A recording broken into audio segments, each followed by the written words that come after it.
Mars, the red planet, closest to Earth in our solar system. Surely life must exist on it?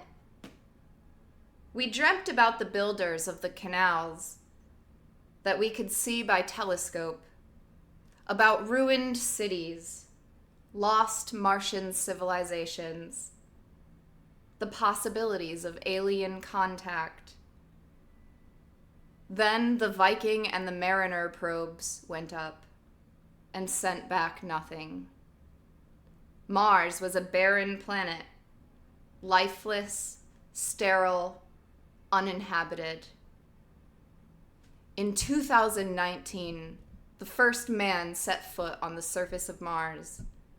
John Boone, American hero. In 2027, 100 of the Earth's finest engineers and scientists made the first mass landing. Their mission? To create a new world. To terraform a planet with no atmosphere, an intensely cold climate, and no magnetosphere. To turn it into an Eden, full of people, plants, and animals. It is the greatest challenge mankind has ever faced. The ultimate use of intelligence and ability. Our finest dream. Blessed be thy Mars. Amen. And a women.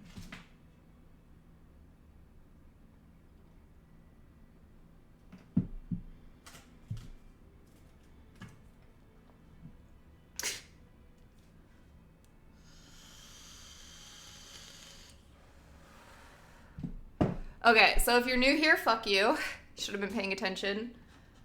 No, I'm kidding. I'll do a quick summary, but you're going to be missing a lot, okay? A lot. But, so last week, they landed on Mars several weeks ago. They landed on Mars. They set up the colony for the first time, which is basically just like a pit in the ground, and they live in a hole called Underhill, because it's like under a hill, to protect them from deadly radiation. And they've been working really hard, and they set up their base, and they're just trying to make it's like what's the word? I don't know. Like the very rough settlement. They have a power plant. It's nuclear. They have a farm. They have they call it the alchemy station, but it's like their chemical engineering area. They have a living area. There's a couple other things I'm forgetting, but that's the main things. They have a whole setup. And they live underground. And after much debate from environmental hippie losers, which is basically one emo chick and her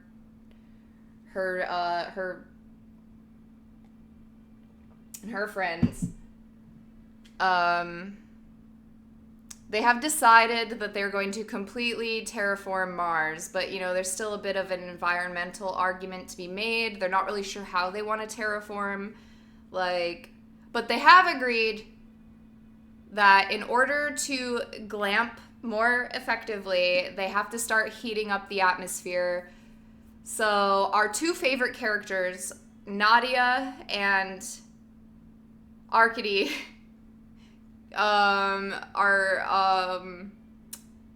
they have signed up to go on a mission in a flying balloon to put windmills just all over the planet. They've got 2,000 windmills, and they're just floating on the breeze in a giant dirigible, which is that's like a blimp, right? I think it's like a super grade blimp. It's massive. They got 2,000 windmills, and they're dropping them all over the planet, just wherever the wind takes them, basically. and building these windmills that have little heaters on them. So they're going to be generating power to heat the atmosphere. And this is part of a plan to, like, at first they're only doing 2,000 because of, like, you know, logistics. But they have a factory that's going to be building like millions of windmills to heat the atmosphere, to begin terraforming the planet. Holy shit, this is a lot to summarize. This is I think I'm doing a pretty good job for where we're at, but there's so much I'm leaving out. So they are terraforming. There was a debate about that, but they're like, yeah, let's just, like, we're gonna start slowly heating the atmosphere. Maybe in 100 years, there will be more colonizers to build cities with. But for now, this is literally like ground zero. This is square one of colonizing Mars. And our favorite characters are Nadia and Arkady, even though there are several that have made an appearance and narrated. There are multiple narrators in the book. And everyone's a whiny bitch except for Nadia. I love Nadia. She's like a construction genius, engineer, construction worker. And Arkady is an anarcho-communist based, goated king of Phobos, building the moon station, making it beautiful, by the way. He did this thing with mirrors. Well, him and his team, okay? His team of 6 to 10 people. You know, they did something beautiful with the moon base. And then they come down to Mars, and everybody's just, like, digging in the dirt like they're depressed. And he's like, guys, why does this look like a fucking... Why does this look like a fucking bomb site, dude? Can we, like, you know, hang some pictures? And then him and Nadia, they go out in the flying dirigible and they plant all the windmills, and they're, like, almost at the end of their windmill thing. And they're like, isn't it great that we're terraforming the planet with little to no debate?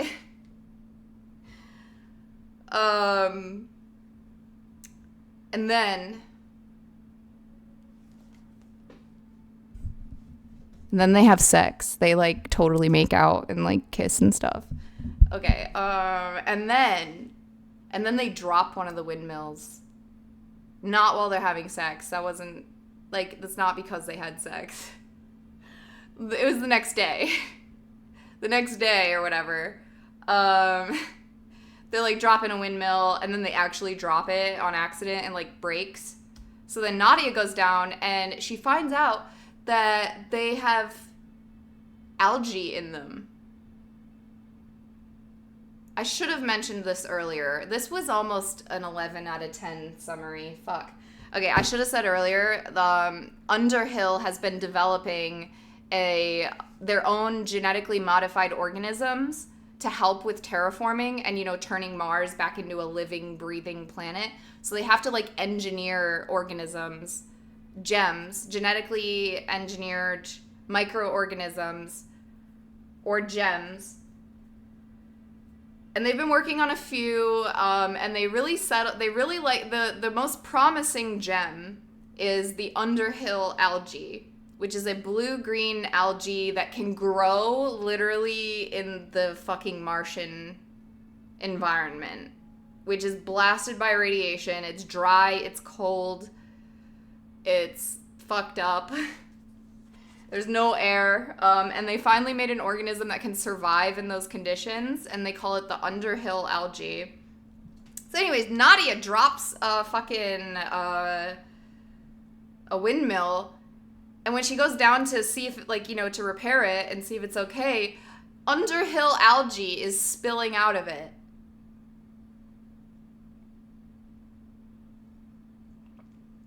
Yeah, that's kind of how Earth got its oxygen. Bacteria was making it. Exactly. Oh my god, I love it when chat is smarter than me. Thank you.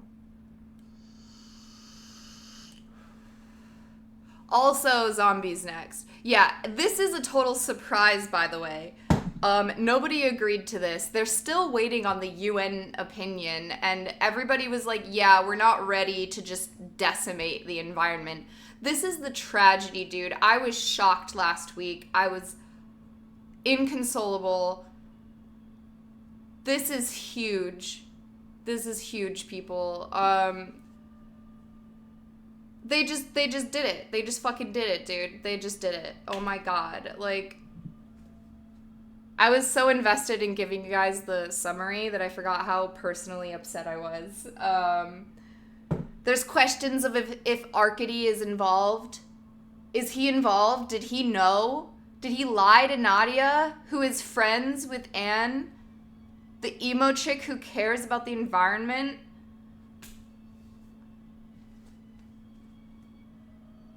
Arcady might have betrayed her. He might have honey-dicked her, actually. He could have been like, oh, you're such a good construction worker. I like your tractor is so sexy. And then she's like, yeah. And then like, got her to go along with this fucked up plan. So now Mars is ruined, everybody. Mars is fucking ruined. I don't know what's gonna happen next, but Mars is ruined. They just spilled algae all over the fucking planet without any discussion. Mars was forcibly inseminated. I don't know how to feel. I'm really upset. And we just found out. The whole planet, mind you. The whole planet, okay? It was bad enough that they were going to bulldoze their own little parking lot, you know, because that's necessary. It's a necessary evil. You got to land somewhere. You got to break some rocks to make an omelet. You got to melt some polar caps to make a smoothie. But they didn't have to do this. They didn't have to go that far. I don't know. It was I forgot what I was saying. I'm a mess.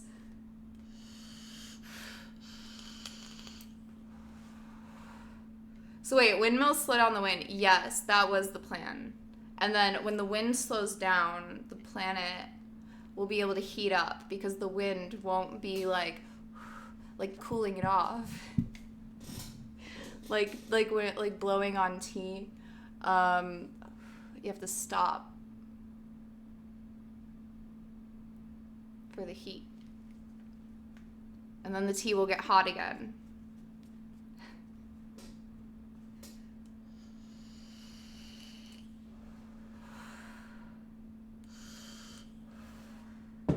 Let's go.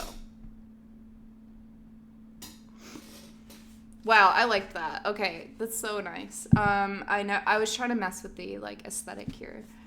Behind the plate was another colony. Never mind, I'm not gonna start there. The fucking windmills we've been dropping. They're stuffed with Vlad's new algae. Or lichen, or whatever it is. Look. She put the little bag on the tiny kitchen table, opened it, and used the screwdriver to spoon out a little bit of it. And then she snorted it. Little knobby chunks of bluish lichen. Like little Martian life forms. Or like Martian life forms out of an old pulp novel. They stared at it. Well, I'll be damned, Arcady said. He leaned over till his eyes were a centimeter from the stuff on the table. You swear you didn't know? Nadia demanded. I swear. I wouldn't do that to you, Nadia. You know that. She heaved a big breath. Well, our friends would do it to us, apparently. He straightened up and nodded. That's right. He was distracted, thinking hard. He went to one of the windmill bases and hefted it away from the others. Where was it? Behind the heating pad. They went to work on it with Nadia's tools and got it open. Behind the plate was another colony of Underhill algae. Nadia poked around at the edges of the plate and discovered a pair of small hinges where the top of the plate met the insides of the container wall. Look, it's made to open. But who opens it? Arcady said. Radio? Well, I'll be damned. Arcady stood, walked up and down the narrow corridor. I mean,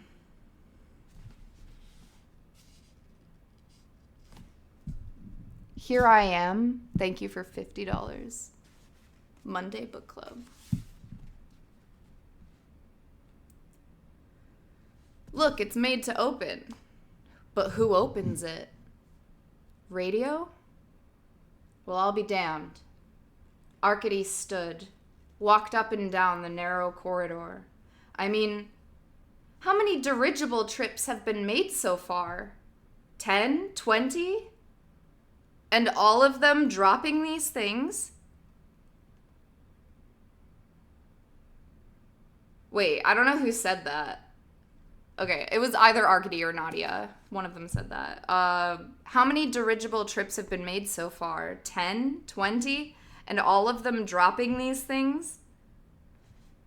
Arcady started to laugh. I think it was Nadia who said it.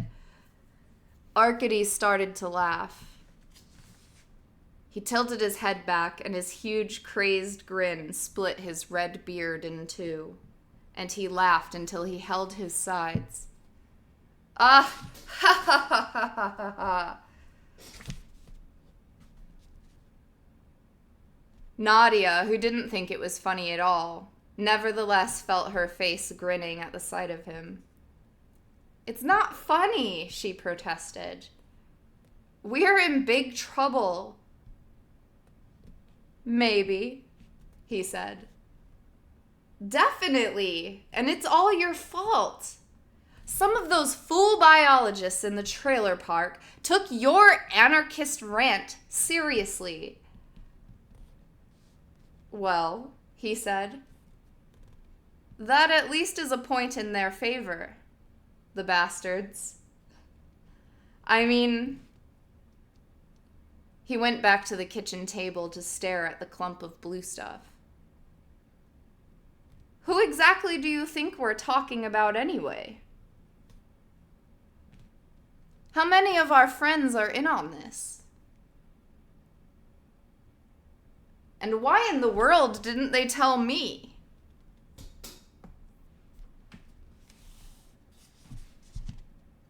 This really rankled. She could tell. In fact, the more he thought about it, the less amused he was. Because the algae meant that there was a subculture in their group that was acting outside Unoma supervision, but had not let Arcady in on it. Even though he had been the first and most vocal advocate of such subversion. What did that mean?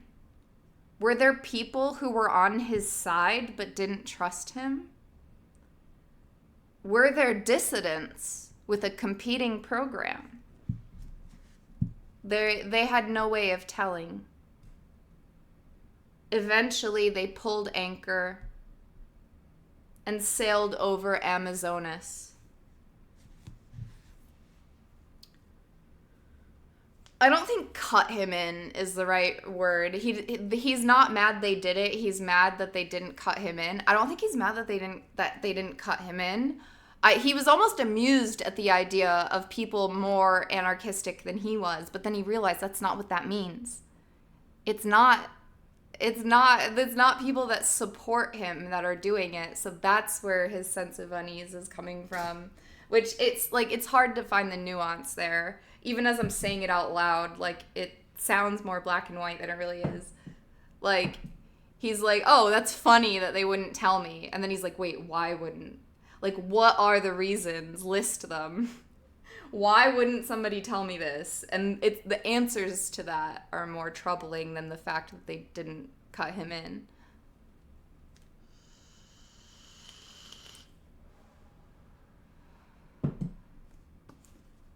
Yeah, like why? Exactly. Well, like not even yeah, exactly.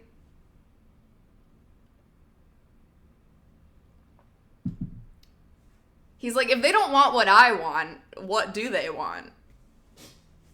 He's too cool. He really is. He's like, "Hey guys, what if we did this for our own like wellness? What if we did this for ourselves?" And they're like, "Nah." But then they go and do it. So he's like, "Wait, why are they doing it?"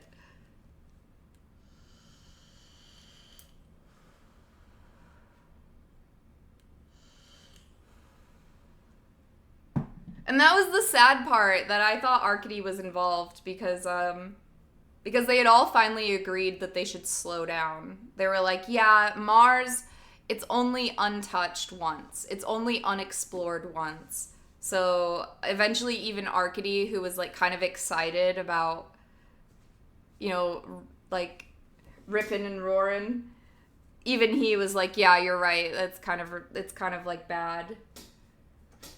Even though we totally could if we wanted to. So it finally seemed like everybody agreed to like, we're gonna fuck this place up, but like today, it's not today. Today we're gonna take our time, and now they just have gone full force. They just contaminated the entire scene. This is upsetting. I don't know why someone would write that into a book. Like, do you have no decency?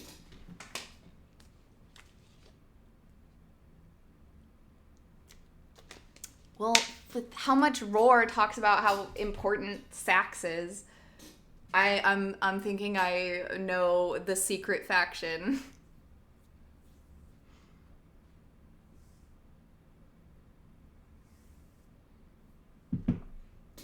Oh, and this was done at the factory. Oh my god, dude. Whoosh. For real. It had to be done like you could figure it out. All the pieces are there. It had to be done at the factory. And the bio team is in on it for sure. And I bet Phyllis has something to do with this. Fuck Phyllis. Phyllis's real name is Karen.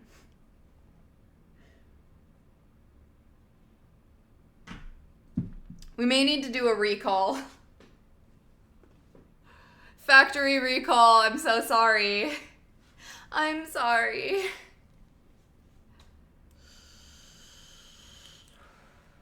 I didn't mean to spill the algae into the Vallis marinaris. I'm sorry. I'm sorry. Okay.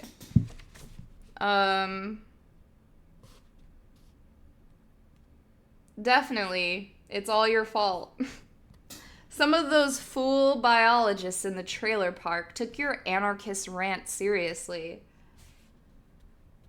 Well, he said, that at least is a point in their favor.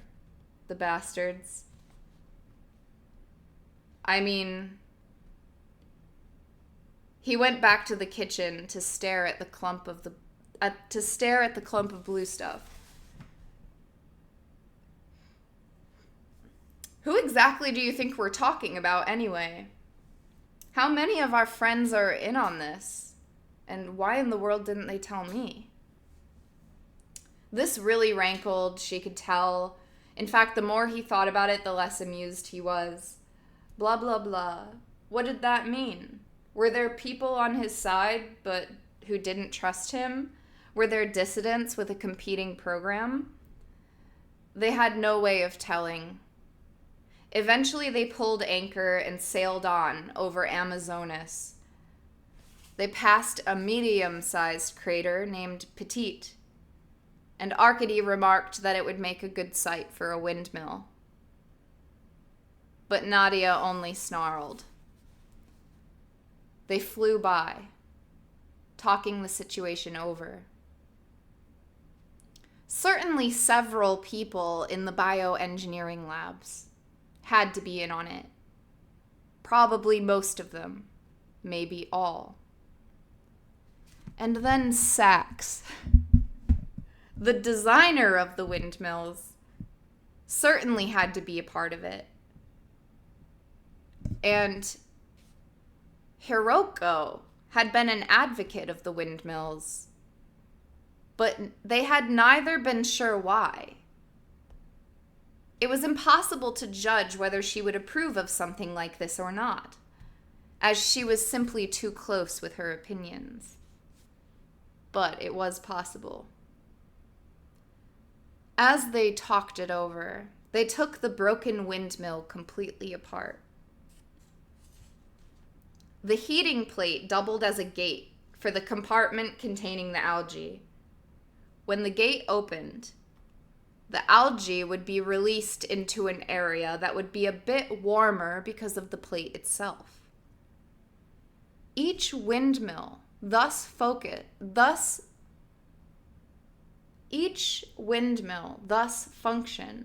as a micro oasis. And if the algae managed to survive with its help, and then grow beyond the small area warmed by the hot plate, then good. If not, it was not going to do very well on Mars anyway.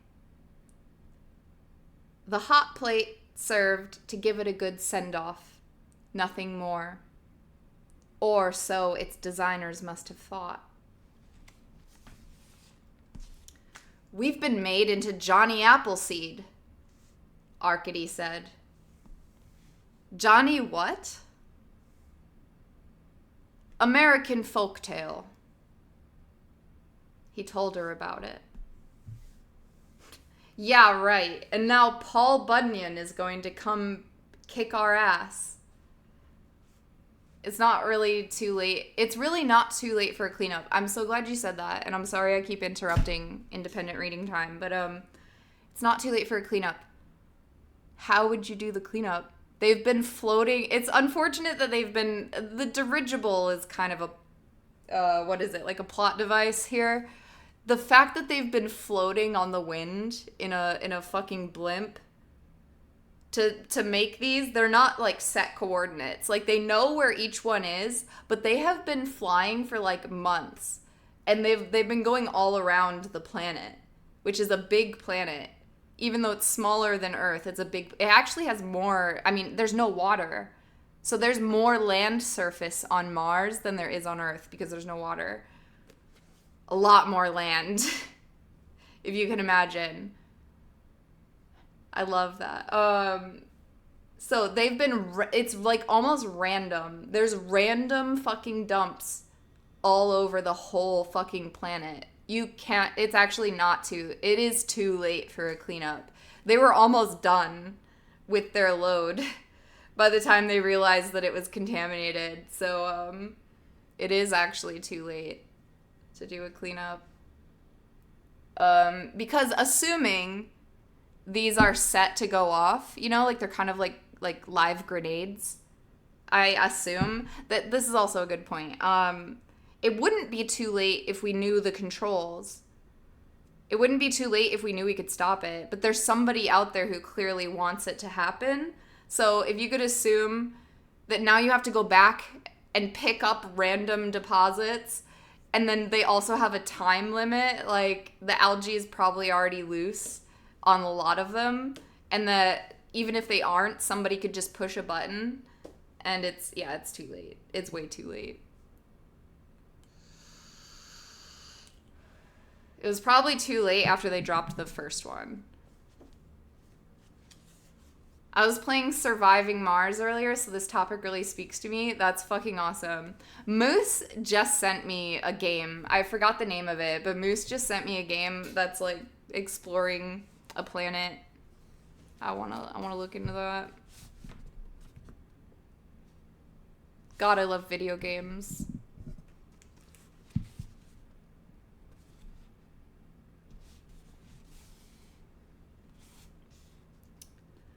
They took the broken windmill completely apart.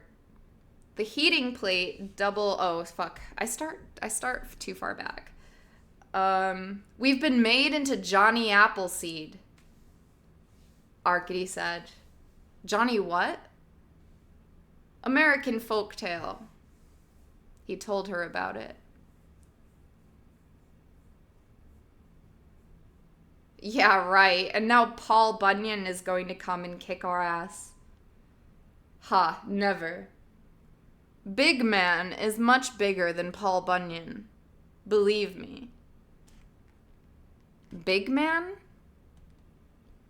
You know, all those names for landscape features.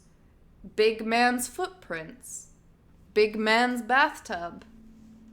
Big Man's golf course. Whatever. Ah, yeah. Anyway, I don't see why we should get in trouble. We didn't know anything about it. Now, who's going to believe that? ...